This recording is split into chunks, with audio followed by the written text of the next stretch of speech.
یا ایھا الذین آمنوا، اے ایمان والو، کتب علیکم القصاص فی القتلی، قتلہ مقتول کو کہتے ہیں جسے قتل کر دیا گیا۔ اے ایمان والو، مقتول کا بدلہ لینا تم پر فرض کیا گیا کہ قاتل سے قصاص لو اور قتل کے بدلے میں قتل کرو۔ ہاں، اگر مقتول کے ورثاء معاف کرنا چاہیں تو شریعت نے اس کا حق انہیں دیا ہے۔ وہ چاہیں تو مال لے کر معاف کر دیں اور چاہیں تو بغیر کسی مال کے معاف کر دیں۔ شرعی قاعدہ یہ ہے کہ مقتول کے ورثاء اگر معاف نہ کریں تو خلیفۃ المسلمین امیر المومنین بھی معاف نہیں کر سکتا۔ تو صدر وزیر اعظم کی کیا حیثیت ہے؟ لیکن افسوس کے ساتھ پاکستانی قانون جس کوڈ کو ہم عدالت کہتے ہیں، اس کو عدالت کہنا بھی جرم ہے۔ عدالت تو وہ ہو جہاں پر انصاف ہو۔ یہاں پر تو انگریزوں کے بنائے ہوئے کالے قانون ہے۔ قانون یہ ہے کہ اگر قاتل پکڑا جائے، وہ خود اقرار بھی کر لے، جرم ثابت بھی ہو جائے، اسے سزائے موت دے دی بھی جائے اور اس کے ورثاء، مقتول کے ورثاء معاف نہ بھی کریں، اگر تختہ دار پر اسے لٹکا دیا جائے اور اگر صدر مملکت آرڈر کر دے تو اس کا قتل تو معاف کیا ہوتا ہے، اسے باعزت بری کر دیا جاتا ہے۔ یہ پاکستان کا لاء ہے۔ صدر مملکت سے رحم کی اپیل کی جائے اور اگر صدر معاف کر دے تو سزائے موت معاف ہو جاتی ہے۔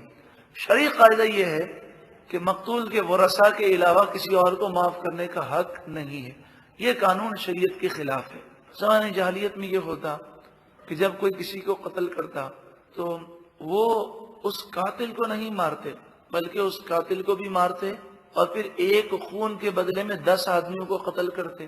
کبھی کہتے ہمارا بڑا آدمی تھا تو 10 کے بجائے 20 آدمیوں کو ہم ماریں گے۔ کبھی کہتے یہ تو قبیلے کی عورت ہے جس نے قتل کیا ہے، یہ عورت تو ہماری عزت ہے، ہم اس قاتلہ قتل کرنے والی عورت کو سزا نہیں دیں گے بلکہ اس کے بھائی کو سزا دیں گے۔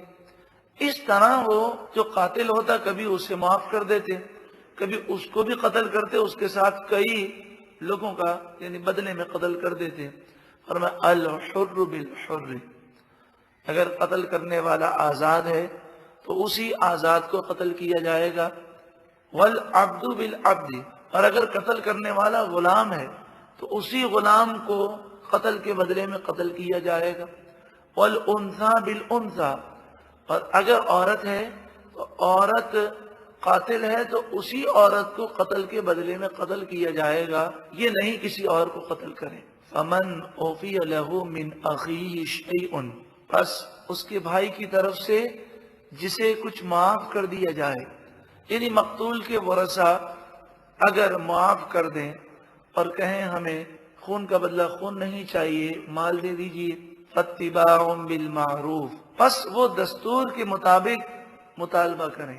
شریعت کا قاعدہ یہ ہے اگر مقتول کے ورثاء قاتل کو معاف کریں اور اس کے بدلے میں مال کا مطالبہ کریں تو صرف اور صرف وہ مال کا مطالبہ کر سکتے ہیں اور کسی چیز کا مطالبہ نہیں کر سکتے۔ ہمارے یہاں ایسے کئی جرگے ہیں، قبائلی علاقوں میں ایسا ہوتا ہے کہ اگر معاف کرتے ہیں تو کہتے ہیں کہ اتنا مال بھی دینا ہوگا، اتنے سالوں تک وہ اس علاقے میں نہیں آ سکے گا، اور اس کی چھوٹی چھوٹی بچیاں ہیں، اب 5 سال کی بچی ہے، 10 سال کی بچی ہے تو سزا کے طور پر 70 سال کے بوڑھے سے اس کا نکاح کرنا پڑے گا۔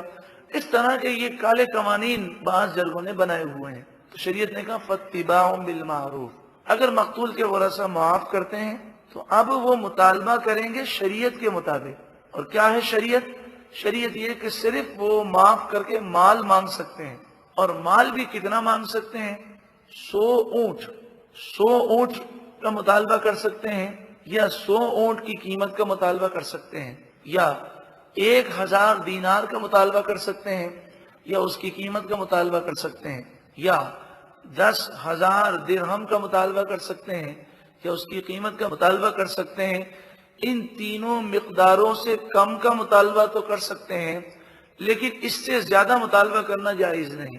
100 اونٹ کی قیمت لے لیں، یا آپ 1000 دینار جو 4.5 کلو سونا ہے اس کی قیمت لے لیں، یا 1000 درہم چاندی، جس کا موجودہ وزن 31.5 کلو چاندی، 31.5 کلو چاندی یا 4.5 کلو سونا یا 100 اونٹ، ان تینوں میں سے کسی کا مطالبہ کر سکتے ہیں، اس کی قیمت کا مطالبہ کر سکتے ہیں، اس کا کم کا مطالبہ کر سکتے ہیں، اس سے کم کا تو کر سکتے ہیں، اس کے برابر کر سکتے ہیں، اس سے زیادہ نہیں کر سکتے۔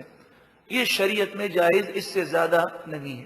وَأَدَاءٌ إِلَيْهِ بِإِحْسَانٍ، اور جو قاتل ہے وہ صحیح طور پر اس خون بہا کو ادا کرے، یہ نہ ہو کہ یہاں اسے وہ قتل سے معاف کریں اور یہ بھاگ جائے۔ تو اللہ تعالی پکڑ فرمانے والا ہے۔ ذَلِكَ تَخْفِيفٌ مِّن رَبِّكُمْ وَرَحْمَةٌ، یہ تمہارے رب کی طرف سے آسانی ہے اور رحمت ہے۔ موسیٰ علیہ السلام کی شریعت میں یہ تھا کہ قاتل کی سزا قتل ہی ہے، مقتول کے ورثہ اس کو معاف نہیں کر سکتے، لیکن ہماری شریعت میں مقتول کے ورثہ کو یہ حق دیا گیا، یہ اللہ کی طرف سے آسانی اور رحمت ہے۔ فَمَنِ اعْتَدَى بَعْدَ ذَلِكَ، پھر جو کوئی اس کے بعد حد سے بڑھ جائے، سرکشی کرے، فَلَهُ عَذَابٌ عَلِيمٌ، پس اس کے لیے دردناک عذاب ہے۔ وَلَكُمْ فِي الْقِصَاصِ حَيَاةٌ يَا أُولِي الْأَلْبَابِ، اور تمہارے لیے خون کا بدلہ لینے میں اے عقل مندو زندگی ہے۔ اعتراض یہ پیدا ہوتا ہے کہ جب ایک شخص کا قتل کر دیا گیا تو چلیں وہ تو دنیا سے چلا گیا، اب اس کے بدلے میں قاتل کی جان کیوں لی جائے، اسے عمر قید کر دیا جائے؟ اس قاتل کے بھی تو چھوٹے چھوٹے بچے ہیں، اس قاتل کا بھی تو خاندان ہے، تو خون کے بدلے میں خون لے رہے ہیں، اس نے تو غلط کیا، خون بہا دیا، آپ کیوں خون بہا رہے ہیں؟ تو قرآن نے فرمایا اے عقل مندو، یہ خون کا بدلہ لینے میں سب کی زندگی ہے، آئندہ کسی کی جرت نہیں ہوگی کہ کسی کو بے گناہ قتل کرے۔